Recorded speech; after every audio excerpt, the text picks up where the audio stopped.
जिला परिषद ने किया है सराहनीय पहल। रामगढ़ में कॉम्प्लेक्स निर्माण से बेरोजगारों को मिलेगा रोजगार। जिला परिषद की बैठक के बाद बक्सर सांसद पत्रकारों से हुए रूबरू।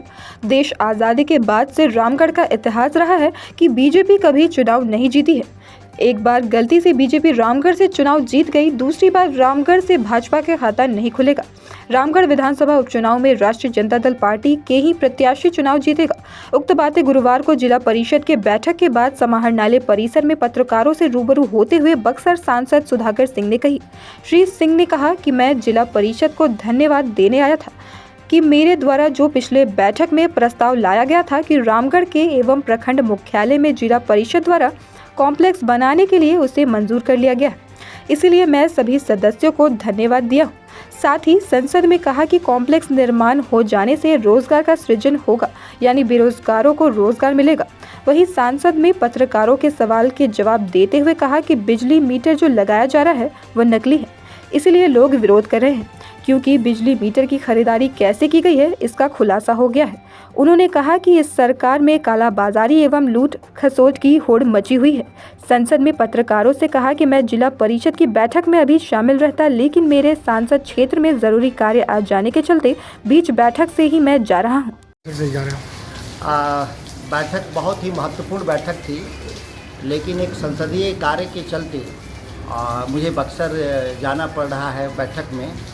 तो मैंने सोचा कि दोनों जगह उपस्थिति दर्ज हो जाए और मुख्य विषयों पर मेरी बात हो गई। मैं धन्यवाद देने आया था जिला परिषद के सभी सदस्यों को और चेयरमैन और प्रशासन को कि रोजगार के अवसर सृजन करने के लिए मार्केट कॉम्प्लेक्स बनाने का जो अनुशंसा मैंने पिछली बैठक में किया था, उस अनुशंसा को स्वीकृति दिया गया और स्वीकृति के अलावा टेंडर भी कर दिया गया। वो बधाई के पात्र हैं। और उस तरह का प्रोजेक्ट जो रामगढ़ में बन रहा है वो पूरे कैमूर जिला के सभी प्रखंड मुख्यालयों पर, जहाँ भी जिला परिषद की ज़मीन है वहाँ पर वो बने, तो इससे हज़ारों लोगों को रोज़गार पैदा होगा। इसी पर उद्देश्य से बधाई मैंने दिया यहाँ के जिला परिषद के सभी सदस्यों को और प्रशासन। पार्लियामेंट ऑफ मेंबर हैं आप, और क्या लगा आपको इस बैठक के माध्यम से क्यों किस तरह? कोई अंतर नहीं है। पार्लियामेंट की जैसे बैठक होती है वैसे ही जिला परिषद की बैठक हाउस वैसे ही संचालन होता है, उसी तरह से मुद्दे उठते हैं और स्वस्थ चर्चा होता ही है। और विधानसभा में जैसे बहस होता है बैठकों में, उसी तरह से। और ये बहुत अच्छी मार्केट कॉम्प्लेक्स पर सबकी सहमति थी कि कुछ लोगों का विरोध भी था? जी नहीं, सर्वानुमति था, कहीं कोई विरोध नहीं था और सब लोग चाहते हैं कि इस जिला में रोजगार सृजन के लिए काम हो। मीटर को लेकर लगातार विपक्षी बिहार सरकार कर रही है, क्या आपको लग रहा है कि मीटर खराब चल रहा है? आप तो मीडिया के बंधु, आपने तो छापा है कि जो बिजली विभाग का चेयरमैन था वो नकली मीटर खरीदा है और उसके एवज में वो मर्सिडीज खरीदा था, मर्सिडीज मिला था, उसको 9 करोड़ का फ्लैट भी मिला था। ये ईडी ने जांच में पाया भी।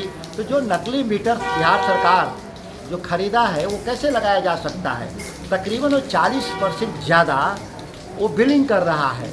जब तक संतुष्ट नहीं होते हो उपभोक्ता, तब तक इस परियोजना को ठंडे बस्ते में डाल देना चाहिए। जो सवाल है समाज के, जो सभी वर्गों का जो सवाल है, किसानों की अलग समस्या है, छात्रों की अलग समस्या है, नौजवानों की अलग समस्या है, विकलांग लोगों की अलग समस्या है, जो कामगार हैं, जो मजदूर हैं, उनकी अलग समस्या है, जो कारीगर हैं, जो विश्वकर्मा समाज, उनकी अलग समस्या। तो ये समाज के विभिन्न वर्गों के द्वारा जो उत्पन्न जो समस्याएं हैं उसको मैं वर्गवार अलग अलग तरीके से बातचीत करके सुलझाने का जो प्रयास कर रहा हूँ, उससे लोगों में यह धारणा बना, मजबूत धारणा बना है कि सांसद को इस स्तर पर प्रयास करना चाहिए। बक्सर लोकसभा में विकास का पैमाना क्या है? विकास के पैमाने पर तो मैं मानता हूँ कि उसको बनारस से बेहतर बनाना है बक्सर को, और इसके लिए हर संभव प्रयास कर रहे हैं। और हम 13-14 हज़ार करोड़ की नई परियोजनाएं मेरे यहाँ आ भी चुकी हैं जो काम लगने वाला है। अभी सुरेश जी आए थे, बोल रहे थे कि रामगढ़ विधानसभा उपचुनाव में हमारी जीत पक्की है, हम लोग लगातार इस पर काम कर रहे हैं। पूरे 75 साल के इतिहास में एक बार गलती से जीते हैं लोग, इसके सिवा कोई रिकॉर्ड नहीं रहा है, वो भी गलती से। वहाँ की जनता ने सुधार लिया अपना, मुझे एमएलए बनाया। मेरे बाद मेरी पार्टी से जो लड़ेगा वहाँ एमएलए बनेगा। भाजपा ख्याली पुलाव पका रही है, पूरे शाहाबाद मगध से सफाया हो गया। ये कोई रामगढ़ का अकेला मसला नहीं है। ये कहाँ जीतेंगे मगध में और शाहाबाद में, वो उनके पास पता नहीं है। वैसे विपक्ष के लोग हैं, प्रयास करना चाहिए, लड़ेंगे लोग, लड़ते रहेंगे, लेकिन कोई फर्क नहीं पड़ता। राष्ट्रीय जनता दल अपार बहुमत के साथ चुनाव जीतेगा। क्या लग रहा है आपको हटने के बाद एमएलसी चुनाव से भी जो पार्टी अगर आपके दी चुनाव जीत पाएंगे?